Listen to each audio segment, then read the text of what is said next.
आप ये भी याद रखिए कि डीएमके और कांग्रेस लंबे समय से एक दूसरे के सहयोगी है।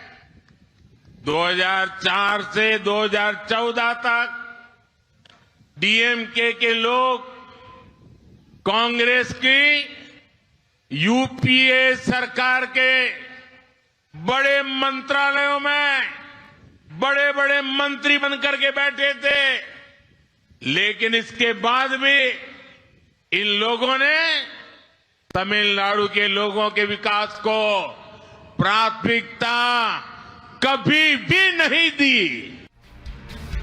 हाल ही में पीएम मोदी ने केरल, तमिलनाडु और महाराष्ट्र का दौरा किया। मिशन दक्षिण पर पीएम मोदी ने इंडी गठबंधन पर जोरदार प्रहार किया। गठबंधन के लोग केंद्र में तो अपनी हार मान चुके हैं, लेकिन इनकी कोशिश है कि कैसे तमिलनाडु जैसे राज्यों में लूटने का लाइसेंस बना रहे।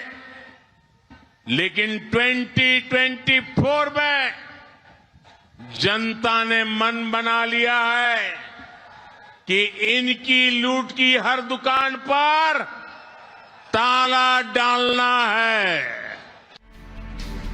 पीएम मोदी के बिहार, झारखंड और बंगाल दौरे पर भी सबकी निगाहें टिकी हैं। खासकर बिहार में नीतीश कुमार के बीजेपी के समर्थन से फिर सीएम बनने के बाद ये पहला मौका होगा जब पीएम मोदी और सीएम नीतीश एक साथ एक मंच पर होंगे।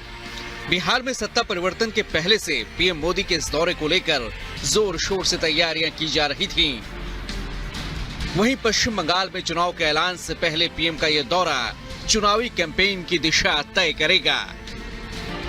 Bureau report, Republic Bharat.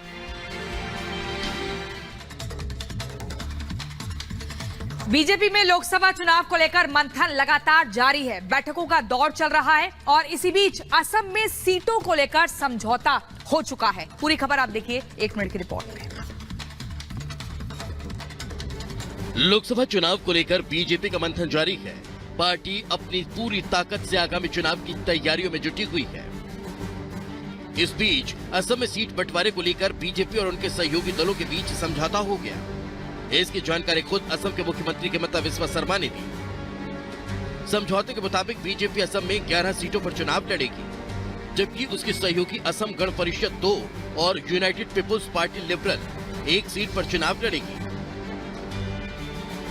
Assam Gana Parishad Barpeta और धुबरी से चुनाव लड़ने वाली है, जबकि यूपीपीएल कोकराझार से अपना उम्मीदवार उतारेगी। असम से निवर्तमान लोकसभा में बीजेपी के 9 सांसद हैं, जबकि असम गण परिषद और यूपीपीएल का कोई प्रतिनिधित्व नहीं है। कांग्रेस के पास 3 और एआईयूडीएफ के पास 1 सीट है, जबकि 1 सीट निर्दलीय उम्मीदवार के पास है।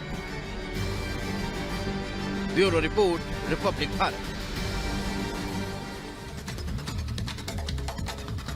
और अब महाराष्ट्र से खबर है। महाविकास अघाड़ी में सीटों का बंटवारा हो गया। उद्धव गुट को 21 लोकसभा सीटें मिलेंगी। ये सूत्रों के हवाले से बड़ी जानकारी आप तक पहुंचा रहे हैं। यानी कि सीट शेयरिंग पर जो सहमति है एमवीए में, वो लगभग बनती हुई यहां पर नजर आ रही है। उद्धव गुट की बात करें तो 21 लोकसभा सीटें उद्धव गुट को मिलेंगी। सूत्रों से बड़ी जानकारी। साथ ही शरद पवार गुट की बात करें तो मात्र 2 लोकसभा सीट शरद पवार गुट के हिस्से में आ रही है। वंचित बहुजन अघाड़ी को 2 सीट मिल रही है।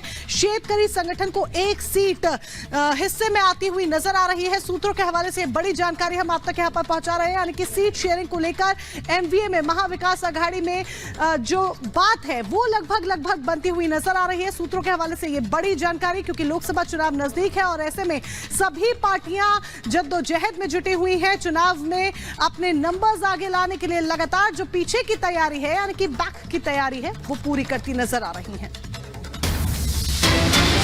और इस वक्त एक और बड़ी खबर आ रही है। टीएमसी नेता कुणाल घोष ने